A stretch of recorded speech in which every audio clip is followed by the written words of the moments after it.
Hello and welcome to my podcast. Do me a favor, subscribe to the John Keim Report wherever you get your podcasts.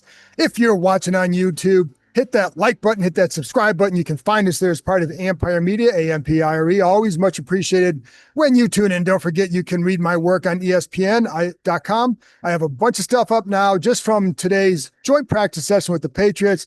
That's all up on ESPN.com. Go give that a look. And also Mike Reese, my colleague here in New England, wrote a story about one of the skirmishes here that left Patriots coach Mike Vrabel a little bit bloodied. So anyways, that's up on ESPN.com. And also, don't forget the John Keim Report is presented by AAA. And one more thing, I like that Huel.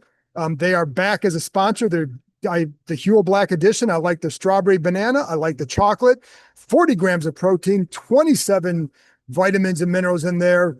Give it a try. Go to huel.com, huel.com. Use the code word Keim. If you're a new customer, you get 15% off. See the terms and conditions to see what applies for you. huel.com. Password Keim. Anyways, let's get on to the joint practice session. As you can see, maybe you can hear there's a helicopter here landing. That is for Patriots owner Robert Kraft. If you recall back in the day, it was Dan Snyder who used to take the helicopters. It's worked out. The helicopters worked out a little bit better for Kraft. Has a few more Super Bowl trophies than Dan Snyder ever did. But there we go. And as you can see, I'm kind of showing you there. You can see the goalposts here at Gillette Stadium.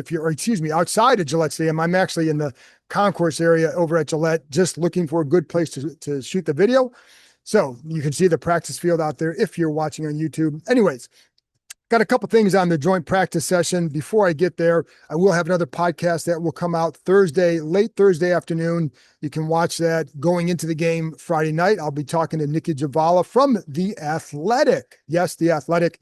So I'll talk to Nikki tomorrow. We'll have that up Thursday afternoon. So you can watch this and then watch that and get ready for the preseason game. And then I will be doing another one after the preseason game as well. So there were 7 players who did not travel to New England for this joint practice. Of course, Terry McLaurin and Sam Cosmi, both on the PUP list. Noah Brown, Javonte Jean-Baptiste, Brandon Coleman, Jordan McGee, Marcus Mariota, all stayed home. Now, Dan Quinn said none of the injuries are serious.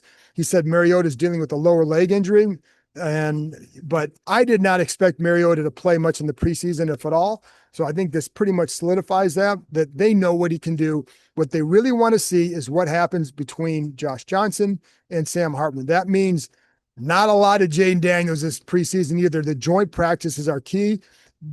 One thing Quinn told us before the practices started is that if they played a lot today, they're not playing at all on Friday. So that would mean Jaden Daniels not playing. He may play like a series, maybe 2 against the Bengals in preseason game 2. And then they'll have the joint session with the Ravens. And that will serve as their last really test before the season gets underway. So don't expect a lot of starters. So that's why when you start to measure the preseason, the joint practices are key, but also the preseason games now are really to see who are going to be some of the backups here, where's the depth going to be, et cetera.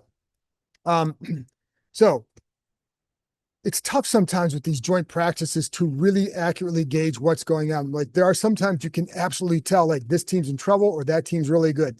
I go back to some of the ones that Washington had back when the Redskins trained in Richmond and they faced the New England Patriots. I think it was 2014, and the Patriots went on to win the Super Bowl. And I remember it was Jay Gruden's first year. And you watch that practice, and like one was extremely businesslike, and one was not as like they were just just completely out of control or anything like that. It's just that you could tell a difference between the two organizations. And part is like, well, it is like year whatever for the Patriots with Belichick, and it was year 1 with Gruden. But it's also indicative too, because just because it's year 1 doesn't mean it has to be that way. But it was really more about the Patriots, and you saw some things that they could do, and the way their stars practice compared to the way some of the stars here might go. It was just different level all the way around. There's a reason why they won. There's a reason why Tom Brady's going to the Hall of Fame. When you watch it up close, you could see.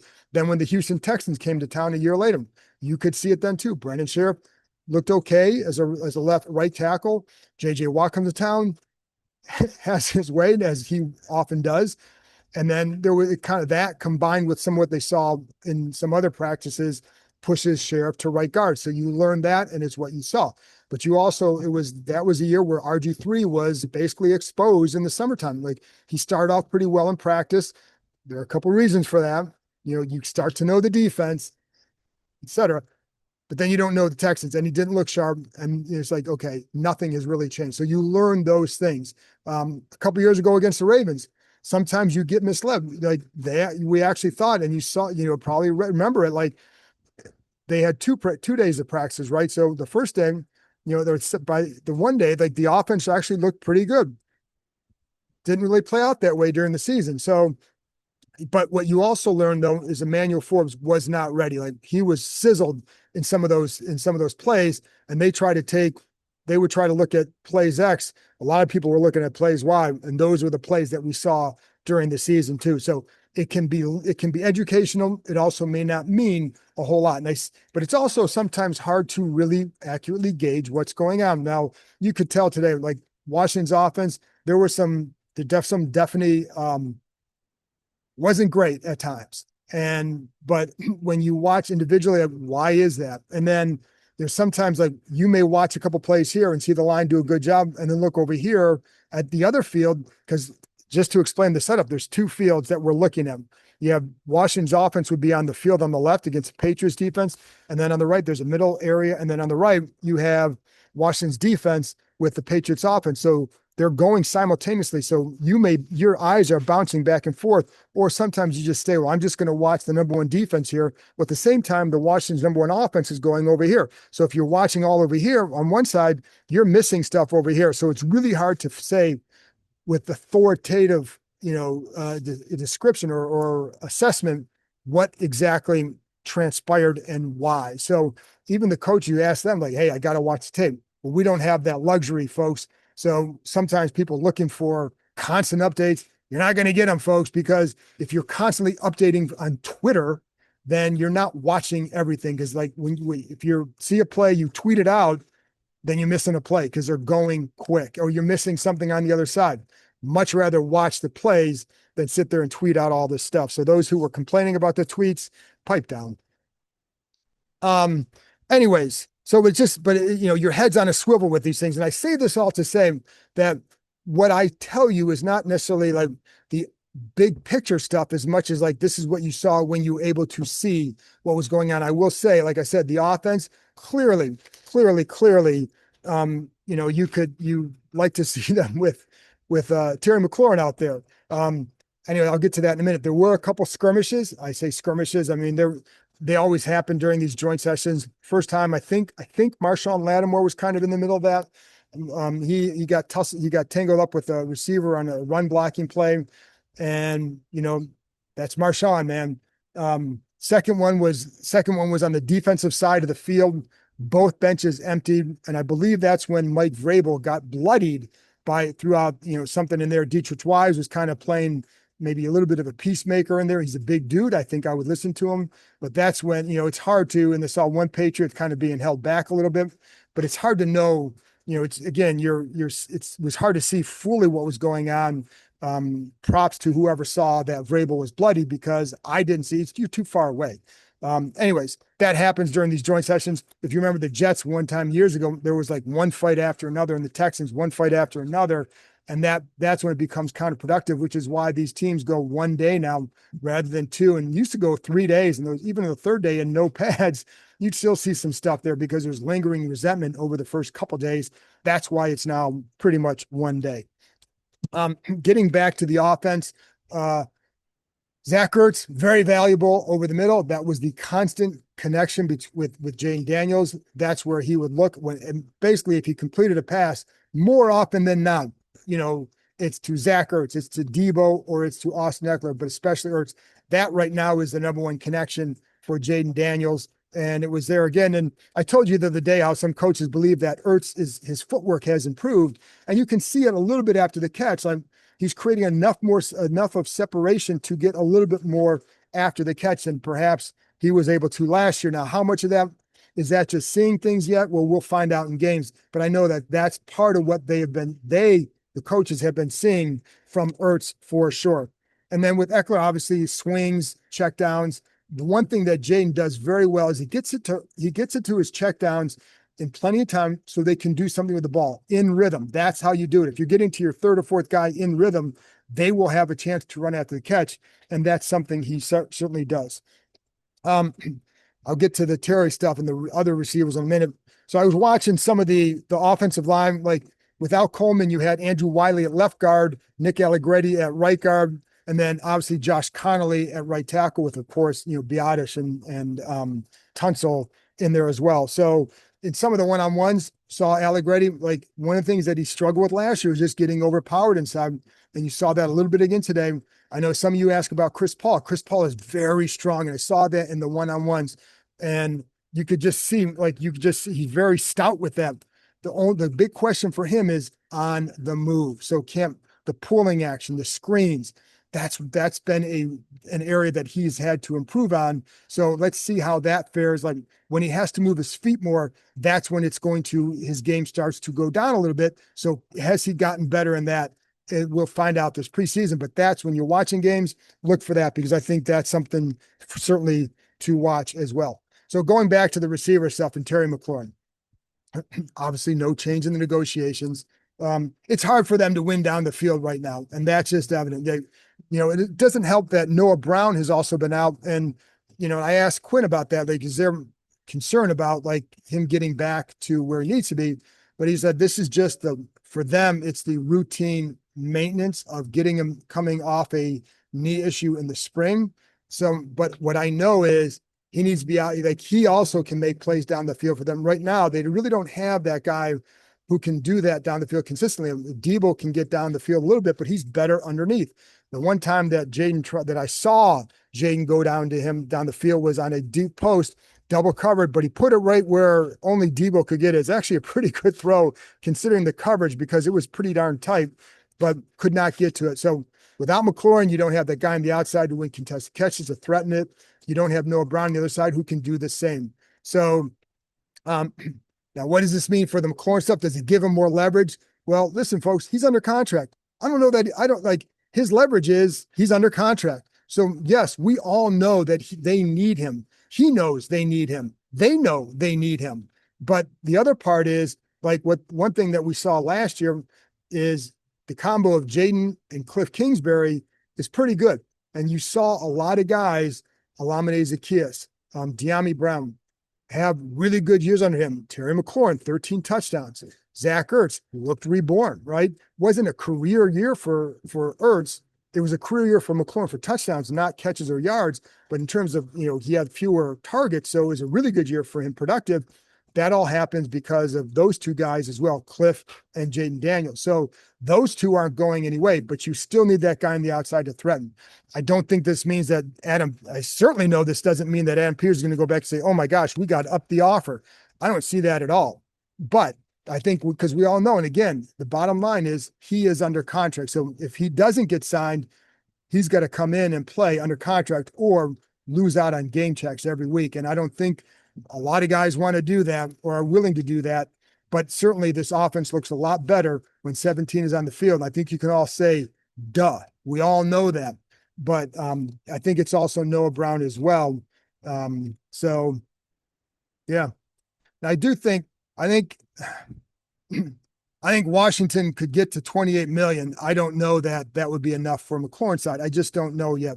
But I could see Washington getting up to that number. Would that be enough?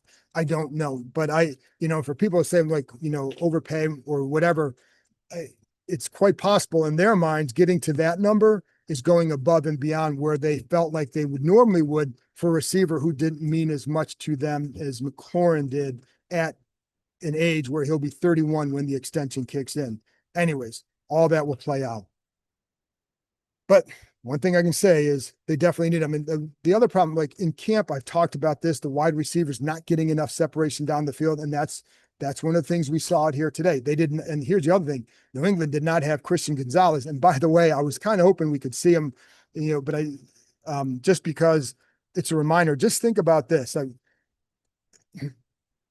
If they had taken Gonzalez and then you're probably not trading for Lattimore because you at least have him. and then you could draft Amos, and you could have had Amos and Gonzalez. Now I know that's a revisionism, etc., but would have been quite a combo if that had been the case. But it's not, so we move on. I know a few guys asked about Jalen Lane. I can't say that I saw a lot from him. When I was able to watch him, I didn't see a lot. But I don't want to draw major conclusions because I just didn't focus on him enough individually. I will say, for those worried about the depth chart or wondering about the depth chart, the other day, KJ Osborne was listed as the #1 punt returner. Come on, folks. Jalen Lane's been working #1 all summer and again today when they did the punt return drills. So, it just tells you how little some of those depth chart mean. The depth chart matters going into the season, not going into the first preseason game. But I still think he will help because, and I will also say, like, I don't think either team is going to show a whole lot right now, right? But I know that these guys are not. There's a lot that they're saving back on both sides of the ball. And I will say Joe Witt has been in a good mood all summer. It certainly seems like that.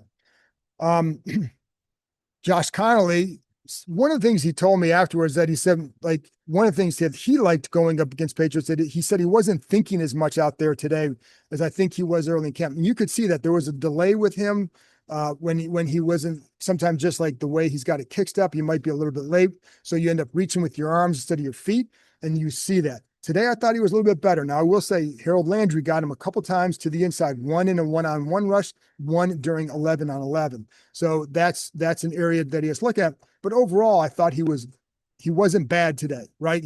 I saw some progress, and you could see it wasn't as, you could see it was a little bit more fluidity to his game out there. But that inside move by Landry, that's something he's going to have to work on now after this one. So we'll see I don't know if he's going to play in the game or not, but if he does, just let's pay attention to the footwork on him. And there was one time too against Landry in a one-on-one where I saw Landry just kind of pop into Connolly's pads. But what I liked is Connolly had a good base and was able to settle and anchor and stop him. So that was a good job. Speaking of the tackle on the other side, Laramie Tunsil, dude was dominant. And there was one time in the one-on-ones that he was called for a hold. I think he kind of disputed that one. Regardless, the official who was there called it. But overall, he looked really, really good. And he looks like a guy that's going to be a very good left tackle for them. And certainly their best left tackle since Trent Williams. But he looks good. The dude he's big. He had good footwork. And you can just see, like, when he pops them, when he pushes them, they move. And I think that's one of the things that Connolly have to get to when you're riding them out. Can you knock them off their path a little bit? And that's something that Tunsil does very well. And he's just got the length too, man. It's hard to get around him for sure. And one time he pushed an edge rusher or lineman to the ground because of that. All right, Ja'Cory Krosky Merritt, Bill. Couple nice runs. Like, you see the bounciness to his game. It was still hard to tell fully because this is where not having film of the play, we're not allowed to watch. We're not allowed to film the practices, so you don't get the practice footage that you want to see, like decision making, the cut, what's his vision like, and all that. I will say he was bouncy. He did have one good run around left end. There was one time where he and Daniels had a fumble exchange on his zone read. It looked like Daniels was sticking the ball in there, and then Krosky Merritt just kind of left without it. Don't know whose fault it was, but that's what happened. And on a fumbled exchange, the fumble goes to the quarterback. So because technically the other guy never had possession of the ball. But he does have that bounciness to his game as well. So you'll see the quick cuts and the quick bounce jump cuts too, that I think can help him. So again, something to watch for Friday night. Did see Jaden Daniels change one play at the line of scrimmage, resulted in a good run by Brian Robinson around the end. Just a nice job. I'm not sure what he saw, but he saw it and he changed it and gets around the edge. Josh Johnson had a deep ball to Michael Strachan, who it was wide open. The ball was at his feet. Didn't come up with it. So kind of a wasted opportunity because he was wide open. All right, Von Miller. So one thing you can see throughout camp and even today, the guy can still play. The question will be late in games, late in the season, how does it look for Von Miller? Because you can still see the ability to bend the edge. Saw that in some of the one-on-ones that I was able to watch them. The defensive linemen with the one-on-ones for Washington were way at the other end of the field. So I had to get some binoculars out and look at them. So I saw it, like still got around some guys, even in the 11-on-11s, saw them be able to bend the edge a little bit. So that's a good sign for them. I still think like this isn't a revelation, but Frankie Louvu is going to be the guy coming through as a pass rusher for them. I think that's going to be for sure. So I think that's something, was very good. What else we got here, folks? Saw a couple pressures by Dorrance Armstrong. Sometimes when he's standing up, they're moving him a lot, right? With that, stand up on the line, inside. And, we'll see with that.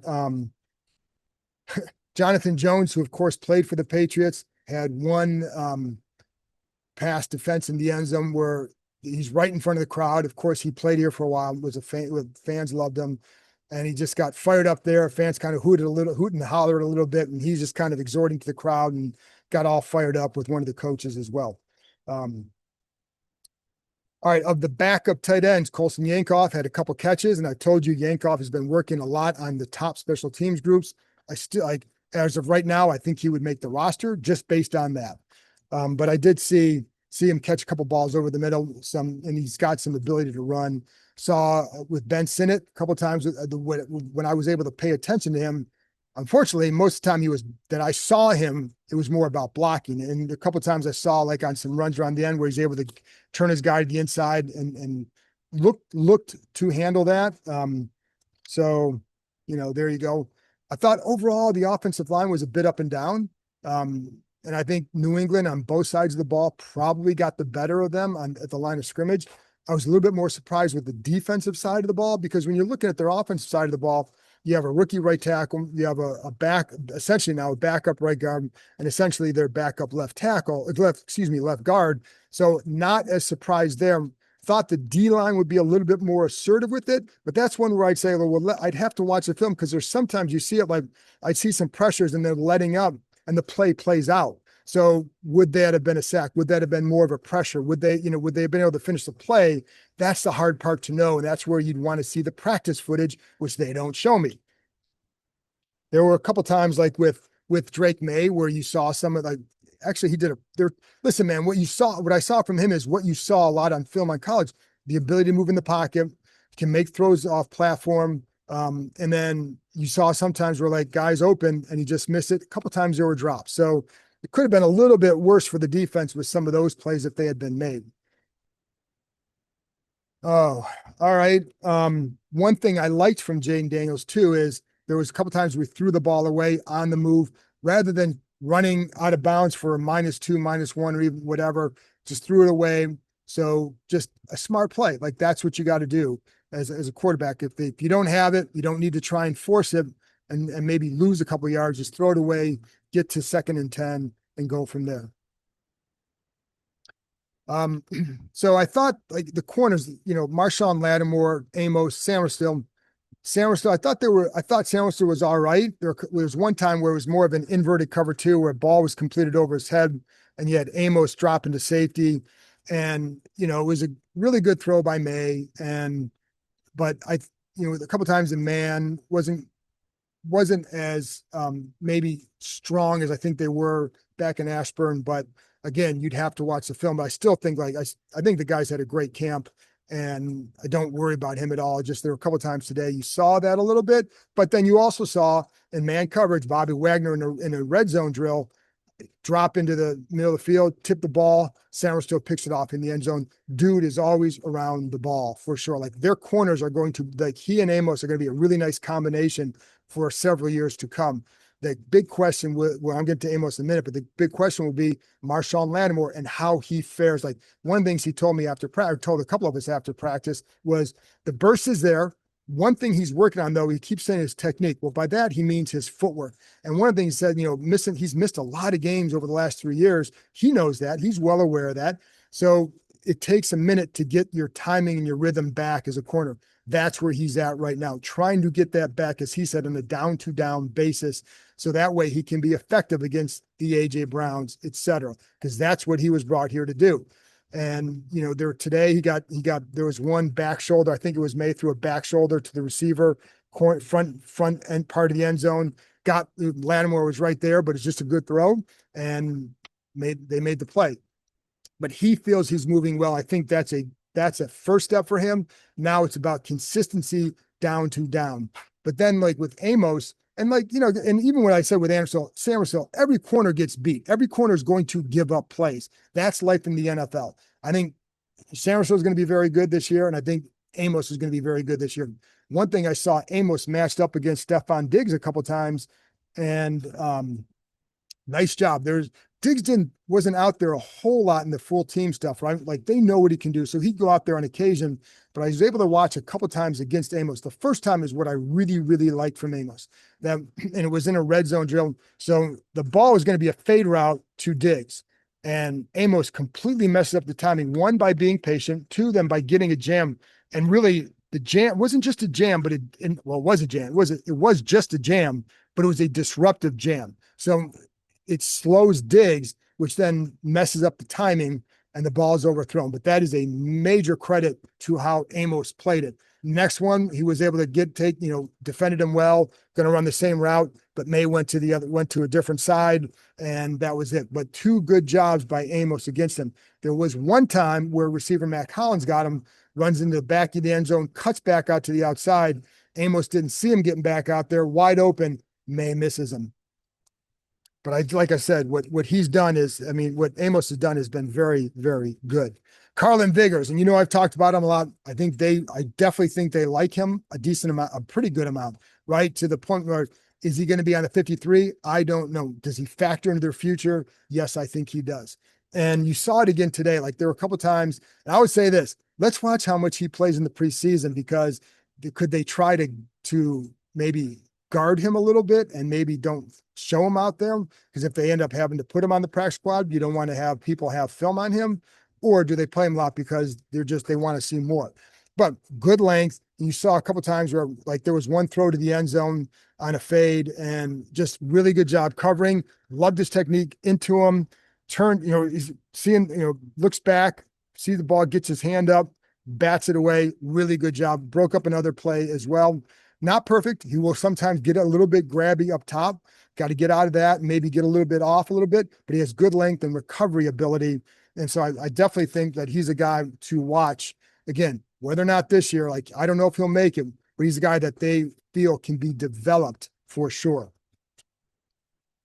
All right. Noah Igbenogany had one really good pop that woke up the sidelines for sure. They were all energetic. I think it was Frankie Louvu jumping up and down on the sidelines for sure.